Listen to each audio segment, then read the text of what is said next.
Hello, viewers.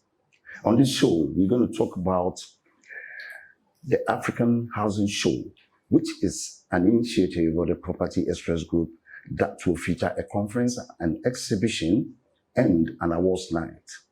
With me in the studio is Miss Dana Nanaya Otrebia, Communications Manager of Property Express Group here in Accra, who will give us an insight to the upcoming African show that is slated for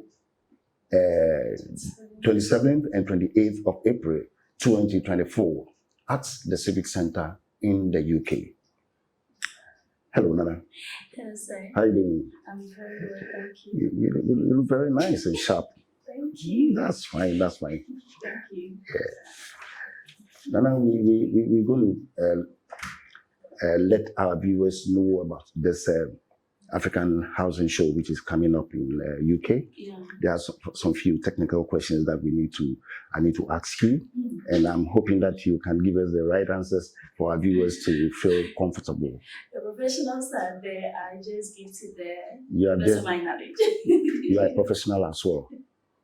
Communicator of a big company like Property Express. Oh my God. Thank you. Good. Now, how can collaborative efforts between governments, local communities, and industry stakeholders be strengthened to ensure the effective and widespread implementation of sustainable building practices across Africa? It's a long question. Yeah. So I think what I pick from your question is the how. And Yeah. I think the best way is through partnerships Right. and then sponsorships for events and initiatives Right. that are focused and geared towards sustainability in Africa. So an example of such events is the African Housing Show that is coming up on the 27th and 28th of April 2024 at the Trump Civic Center in the UK. Now this event features an exhibition, an awards night, and a conference. And the conference is a space to discuss how these sectors can promote sustainability. Right. So if governments partner and come on board, they're able to share their views and opinions to the stakeholders about the quality and the standards they need to meet. The stakeholders are also able to share their perspective of the challenges they meet, and they are able to get a balanced space. They're able to get to meet on that balanced space where they can help each other and foster that sustainability goal right here in Africa. Good. The question is long and the answer is on the point. Now, how can sustainable construction practices contribute to the development of affordable housing projects?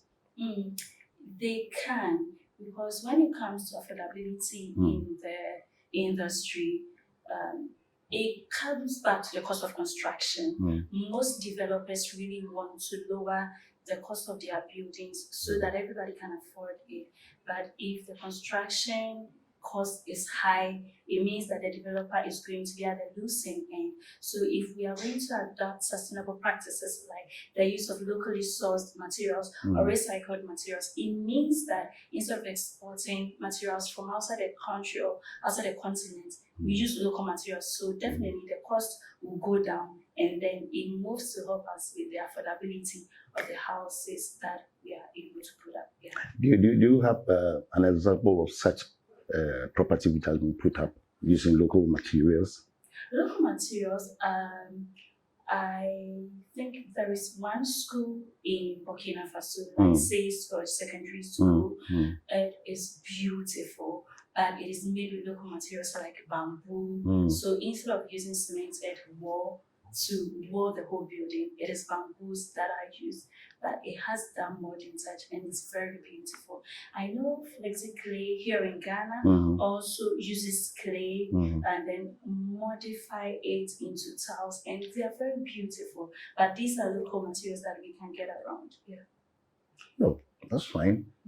You spoke about bamboo. Yes. In Burkina Faso. Yes. Which they use to wall the property. Yes. Now, how effective would that be? I mean,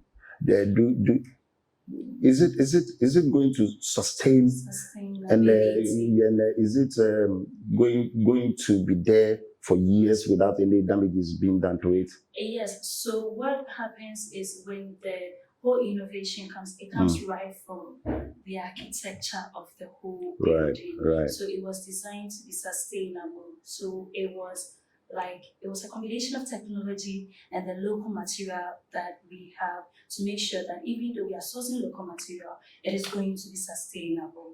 Right. So that was what was done. Okay, so what innovative design strategies are being employed to create environmentally friendly yet cost-effective housing solutions? Yes, so it is the same as I spoke about earlier on about the locally sourced materials or recycled material. Now, these are environmentally safe. Right. They are very safe. These are materials that you get locally, but they're also cost effective because you are not sourcing them from outside the continent. These are things that you can get available. Let's say bamboo here in Ghana, you can just go into our forest and you can get them.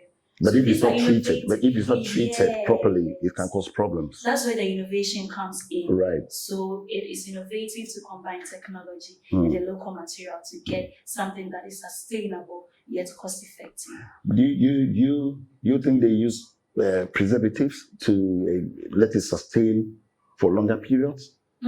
I can't speak much to that, whether there are preservatives. I just know that there is the application of technology to modernize it and also make sure that it is sustainable. Right. The whole idea is to make sure that we are protecting our environment. So I don't think there are going to be any harmful preservatives because at the end of the day, then we won't be able to protect the environment as we want here. Yeah, that's a good answer. Now, in what ways can technology be leveraged to improve the sustainability and energy efficiency of affordable housing developments? With energy efficiency, the use of smart home appliances like automated lighting systems, the automated gated systems. So these are systems like when you enter a room, the light sees that there are sensors. So it senses that someone is in the room and then comes on, and then when there's no one in, it goes off. It's similar to my TV in my house. I didn't buy it actually. Your TV, it was given to you. It's my family's TV. Okay. It's my family's TV. And what about the TV? But this is what it does. So it gives you a notification when you watch it for a while. It gives you a notification to click on any digit on the remote for it to keep on playing or go off.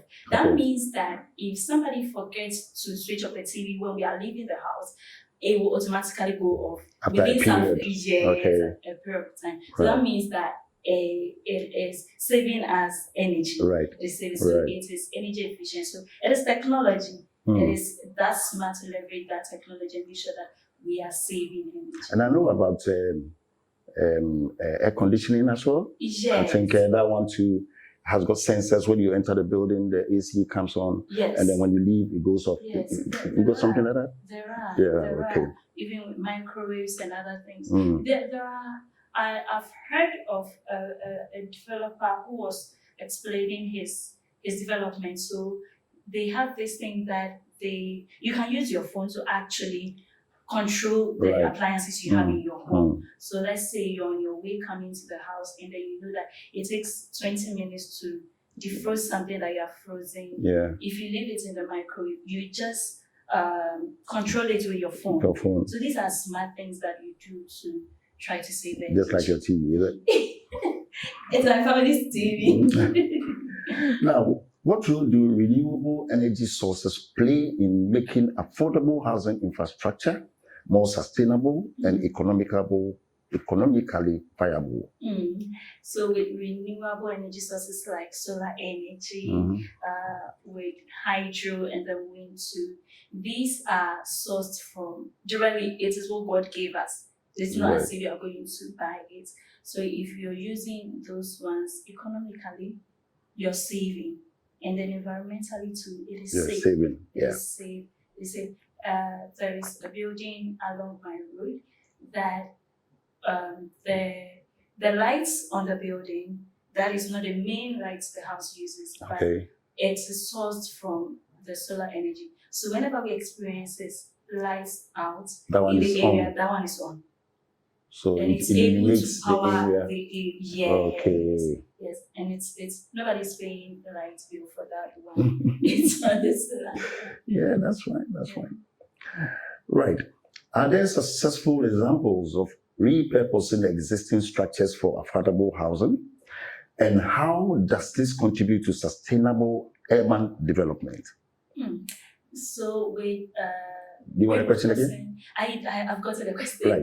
With repurposing buildings for housing, Mm-hmm. personally, I do not know any, but I know Zit Contemporary African Museum. It's a museum in Cape Based. Town, South Africa. Okay. Cape Town, South Africa. Oh, you It were there was last time. Oh, you read about it? yes, I Oh, did. okay. I did. It's a huge museum. So Okay. it was repurposed from a solar green panel. Yes. So that is a successful repurposed building. Okay. I know individuals also repurpose their buildings. There might not be any that I've read of.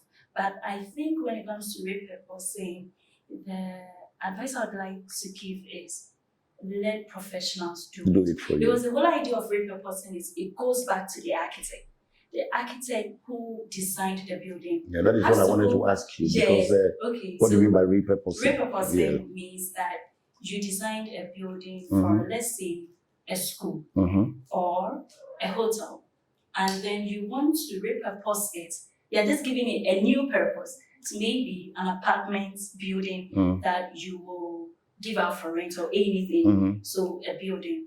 It means that you go back to the architect who designed it to repurpose it For to that make sure purpose. for that purpose, to make sure that you are not doing anything by your own will and then experience building collapse or anything. I think the whole idea of repurposing that people miss, they don't go back to the architect, so we experience building collapses here in Africa. But repurposing is good, especially with the housing deficit the continent is facing and the rapid urbanization. Okay. So if we are able to repurpose certain structures that are not in use into affordable housing, it means that some of the things are there already. You are just repurposing it, so the cost of construction doesn't really go That is the up. point. Yeah. Buildings that are not being used, not utilized, can be repurposed. Repurposed into affordable housing. Yeah. But what we have to do is go back to the architect, because that's the whole idea of repurposing. Go back to the architect for the architect to repurpose it into the housing that we prefer, and then we'll be able to meet the housing deficit and also put up affordable housing for the urbanization that we're facing. Yeah. Wonderful. So, how can the integration of green spaces and eco-friendly amenities enhance the overall sustainability of affordable housing communities? Okay, with green spaces and affordability, it's the same as the whole greening idea is to protect the environment. Right. It is to protect the environment. So we are looking at things that we can source locally, things that we can use that will not harm the environment. Because some of the things that we use for building, then even the fossil fuels and other things, they cause harmful pollutants in the air that cause sicknesses and various diseases. So if you are embracing greening, it means you are even saving yourself health-wise, environmentally too. You are protecting your environment, and then you are ensuring that sustainability, because the things we are doing just in the name of constructing, if we are not sure, we won't have anything to leave for the generation behind us. That is why the whole climate justice train is out there. Everybody is campaigning for climate justice. So the whole idea is to make sure that we are using local materials to build up, so that we'll be able to protect the environment. At the end of the day, because they are local materials, they are affordable. But then you need specialized people to work on them. Yes, because you can't just get up and say you want to use this without going to making a research. If you don't make the sacrifice to learn about these things and do the right thing, it will cost us. If we think we're saving money by not getting professionals studying how we protect the environment, we'll destroy the environment, and then we'll be on the losing side. So if it means that investing today and gaining tomorrow, I think it's the best But do you know of any green buildings around Accra here or something? Yes, I think there are some. There's some. I can't mention one right now in this hot seat. That's fine. Most That's of fine. the developers, even That's most fine. of the developers who were honored at the recent Ghana Property Awards, most of them are into greenhousing. greenhousing. That's fine. That's fine. Great. Yeah. That's fine. Now, what challenges and opportunities exist in incorporating sustainable building materials into affordable housing projects? And the challenge is what you said about the professionals. Mm-hmm. So professionals, the whole idea of integrating technology and then a locally sourced material. It's not something you're used to. So if you're not professional, you can't do it. And most people might feel that they might be out of jobs. So it means that they would have to learn and be up on what trend is going on. Right. So getting professionals is a challenge. Right. But a great opportunity is boosting our economies. You might think you have to invest to get the professional, but you save a lot on construction. And at the end of the day, we're boosting our economies if we really take this serious. But on the other hand, fine, you have to get the professionals. Then you're going to pay a lot of money to get them to give you the right thing, isn't it? Yes, right. Okay. In what ways does community engagement and education contribute to the long-term sustainability of affordable housing development? Okay, so when it comes to community engagement, doing needs assessments, especially before we put out a development this for more or less like the first question I asked you. Yes, it's similar with the partnerships and everything. But even before you come on board, we need to do a research on a community needs assessment so that we know that whatever we are doing for the community is what they need. Because it is similar to doing something for somebody you think you've done it, but it's not what they really need. So you do that community needs assessment, it brings that sense of belongingness.